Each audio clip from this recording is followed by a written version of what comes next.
Should you run your down payment through a life insurance policy before you buy a rental?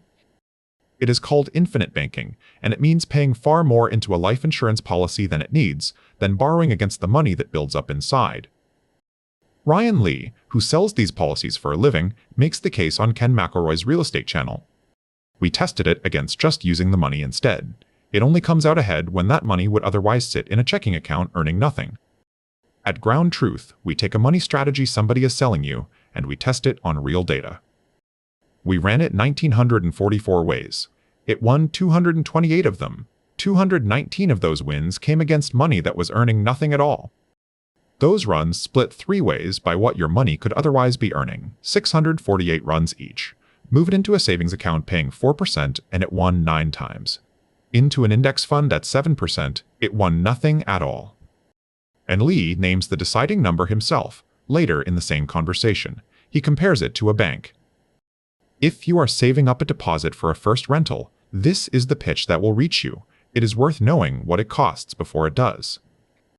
So here are 3 questions, and keep hold of them. 1. Does routing your down payment through a life insurance policy actually leave you with more than just using the money directly? 2. If it costs something, where is that cost hiding? 3. Is there anyone this genuinely works for, and how do you know if that's you? This is the audit of infinite banking. This is Ground Truth. And we wrote down what would count as a win before we ran a single one. That document is in the description, so you can check for yourself whether we move the goalposts afterwards. Quick note before we start. This is education and entertainment, and it is not advice. We test ideas. We do not tell you what to do with your money. Before we test anything, the list of what he gets right, because it runs longer than this strategy's reputation would suggest. The man in this clip sells life insurance for a living, and he is telling you that if your agent made $20,000 on your policy, that policy was built for the agent. $3,000 to $5,000 is the honest number. That sentence costs him money. He tells you to ask your agent out loud how much they are getting paid. He tells you a properly built policy leaves 70 to 90% of your first year's premium available to you immediately, instead of swallowing it. And he puts a limit on his own strategy. His goal, in his words, is to buy assets that pay the loan back. Later in the same conversation, Ken McElroy asks him what a person should ask before they sign anything. Here is his entire answer, uncut. How much you getting paid? What is the minimum amount of death benefit I actually need? Show me on the contract. And then the part we cut last time, which is the part that helps him, he says you are paying more for insurance than you need to, and that the ratio of what you put in to what the death benefit is the thing to look at. Now the strategy itself, in the shape the internet sells it, pitch guy. Stop letting your money sit dead in a bank account. Overfund a whole life policy, which means you buy the least insurance they will let you buy, and then shove in far more money than the policy needs. Then borrow against it for whatever you want. I bought my truck through my policy. I financed a boat through my policy. You are your own bank, so every payment you would have made to a lender comes back to you instead. Why would anyone ever use a bank again? And that is not the version Lee argues for. His words, this is where I think a lot of the infinite bankers get it wrong, to a certain extent. He does not call buying a car bad. He says his own goal is to buy assets that pay back the line of credit, and that most people online are buying liabilities instead, so we are not testing the truck. We are testing his version, the disciplined one, and almost none of that is false. Later, I will show you the one part that is. Whole life insurance, by the way, and not term. Term is pure coverage. It is cheap, and it expires. Whole life never expires, and it builds a savings bucket inside it. That bucket is your cash value, and it is the part that is actually yours. He has a phrase for that bucket. He calls it a cash value reservoir of wealth. It is a good phrase, so we are going to borrow it for the rest of this video. Picture a tank with your money in it. Here is the part people get wrong about it. You never actually drain your tank. The insurance company sends its own water to the house through a second pipe, and it holds your tank as collateral. That is why the level stays up. That is a real thing that really happens. And on the most generous kind of contract, the tank carries on earning on the full balance, exactly as if you had never taken the loan at all. We granted him that generous version in every single test in this episode. And right about now, you are probably thinking the obvious thing. If the tank never drains, and it keeps on earning the whole time the money is lent out, then where would a loss even come from? That is exactly the right question, and it has a measurable answer. So let us run it once. One house, one saver, 30 years.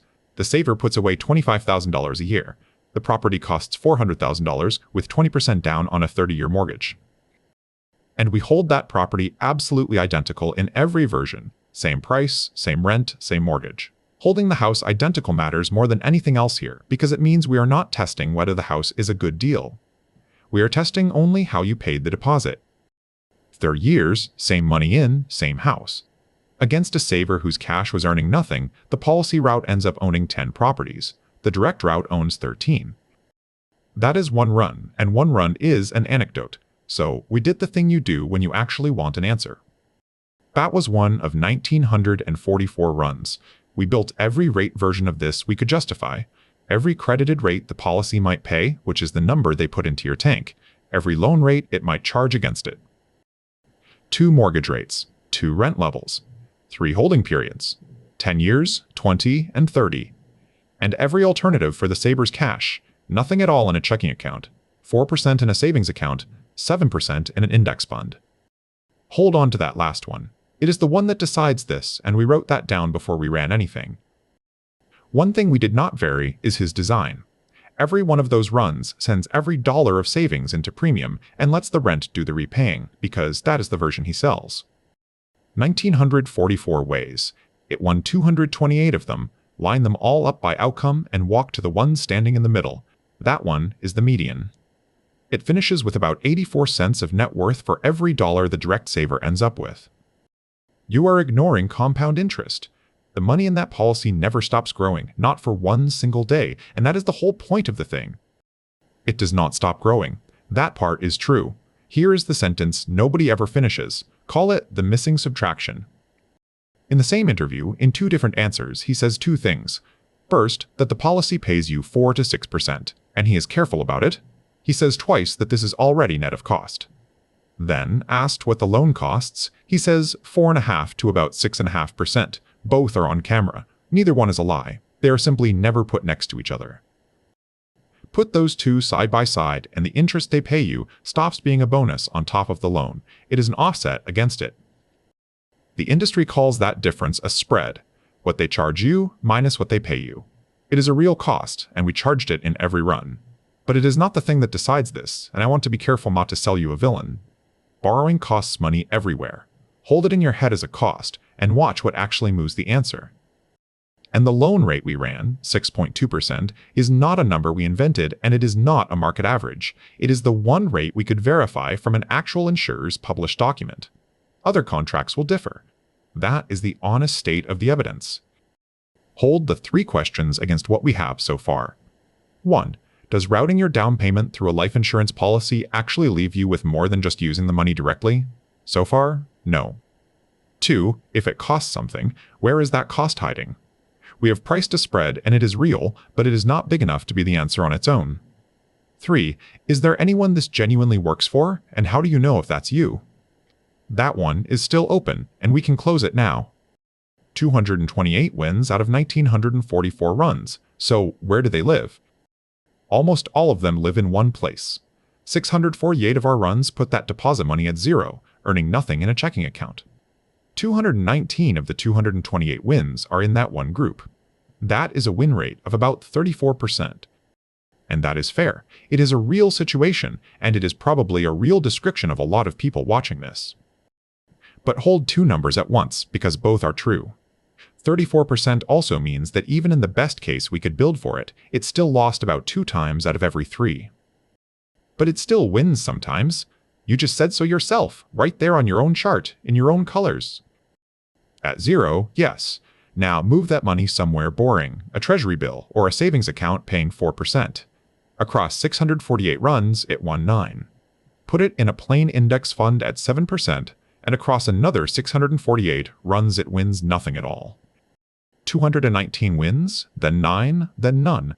That is the whole episode in 3 numbers, and the only thing we changed to get them is what the money would otherwise have been doing. Your money sitting at 0 is not a fact about you. It is a choice you have not made yet. Opening a savings account takes an afternoon. And the moment you do it, you have moved yourself out of the column where this strategy does almost all of its winning into one where it won 9 times out of 648. And I want to be straight about those 9 because they are the strongest thing on this side of the argument. Every single one of them needs the most generous credited rate we swept, paired with the cheapest loan we swept, 4% going in, 5% going out. Neither of those is a rate anyone has shown us in a document. Take that pair away, and the 4% column is empty too. So look at the rate we can actually check. At the one loan rate we could verify, against a middling credited rate, we ran 72 combinations. It won 21 of them. That is close to the best case we just gave it. So on this one, the evidence we can check and the best case we could build actually agree with each other. But look at which 21, because this is the part that decides it. Every one of those 21 wins is a 10-year run. At 20 years, it won none of the 24. At 30 years, none of the 24. But time is on your side here. The longer you leave it alone, the more the whole thing compounds in your favor. That is the claim the pitch leans on hardest, and it is the one our runs are hardest on. Across the whole box, taking the median each time, at 10 years, the borrowing version holds about 92 cents on the dollar. At 20 years, 82 cents. At 30 years, 74. The longer you run it, the further behind it gets. Now, the part I did not expect when we started, and it is the reason this episode is not a takedown. Later in that same conversation, unprompted, he says this. If I store it up in a bank, as soon as I take it out of the bank and put it in the asset, now that money, the opportunity cost is, it is in real estate, and whatever else I could have done with it, that is gone. He names it. The exact concept this whole episode turns on, in his own mouth, on camera, without being asked. He is not ignorant of the thing that decides this. Look at what he is comparing it to. A bank. That is the 0 column. That is the one place this strategy ever won. And I do not think that is a trick. I think it is what most people picture when they imagine the money not being used, sitting and checking, doing nothing. He priced his strategy against the alternative his audience already has in their head. It happens to be the only alternative it beats. So, let us give him the strongest version of his own case, using his numbers instead of ours. Careful here, and I want the caveat before the number. His stated rates sit outside the range we registered, so what follows is us extending him the benefit afterwards, not a result we pre-committed to. Keep the two apart in your head. I will not be mixing them into one figure. He says the policy pays 4 to 6%. He says the loan costs 4.5% to about 6.5%, so we took his 9 combinations and ran them. Against money earning nothing, his version wins 8 of the 9. On his own numbers, against a checking account, he is not just right, he is nearly unbeaten. Now, move the 1 lever. Give that money a savings account at 4%, and his 9 combinations still win 6. Give it an index fund at 7, and they win 3. 8, then 6, then 3. Same contract, same house, same 30 years.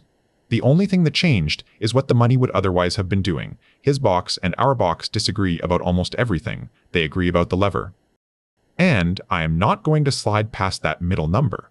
On his own stated rates, against a 4% savings account, his version wins 6 of the 9. In our own registered box, at that same 4%, it won 9 of the 648. That is a real disagreement, and it is worth knowing exactly where it comes from. Look at the 3 that survive at 7%. They have one thing in common, and it is not subtle. In every one of them, the policy pays him more than the loan charges him. If that is true of a real contract, then borrowing against it is not a cost at all. It is free money, and you should take as much of it as they will give you. 3 of the 9 cells in his box have that property, and those 3 are exactly the ones still standing when the alternative earns 7%. So, the whole thing reduces to one question you can actually go and check. Is there a policy that pays you more to hold it than it charges you to borrow from it? We could not find one in writing. If you can, that is the ballgame, and I will say so on camera. Before the verdict, the part where we audit ourselves, because when we registered this experiment, we wrote down one arithmetic test that we thought could rescue the whole strategy. The logic was simple enough. Borrowing costs you the difference between the loan rate and what the policy pays you. But choosing not to borrow costs you whatever that money would have earned somewhere else. So, if the difference is smaller than what you would have earned, the loop ought to win. We pre-committed. If any run satisfied that, we would report it as a real advantage.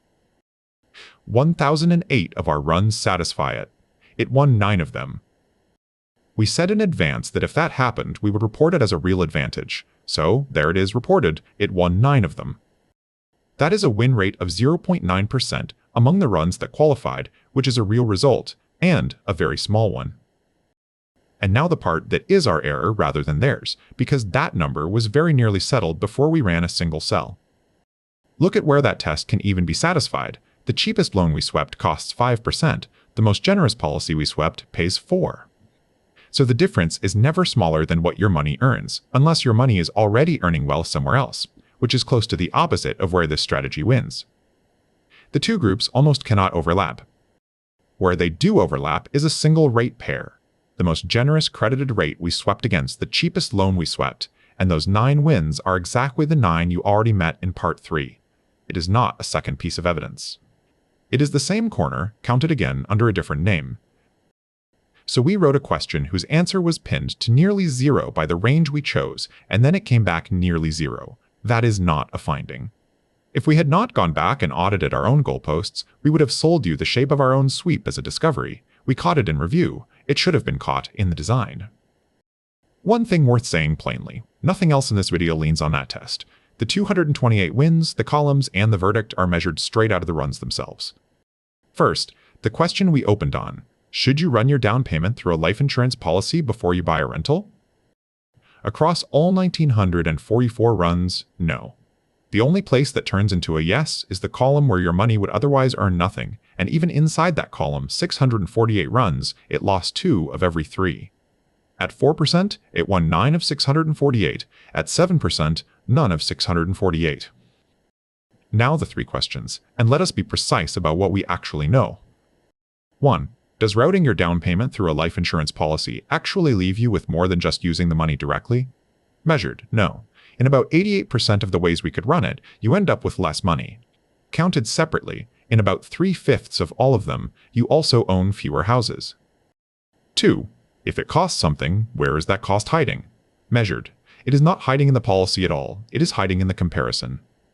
The cost is whatever your money would have earned somewhere else, and the pitch is always measured against a checking account. 3. Is there anyone this genuinely works for, and how do you know if that's you? So, what you are actually telling me, underneath all of that, is that it works. For someone. Once you know exactly who that someone is, here is the honest shape of it. Try it if 3 things are true. Your deposit money genuinely has to sit at 0, and you have a reason it cannot move.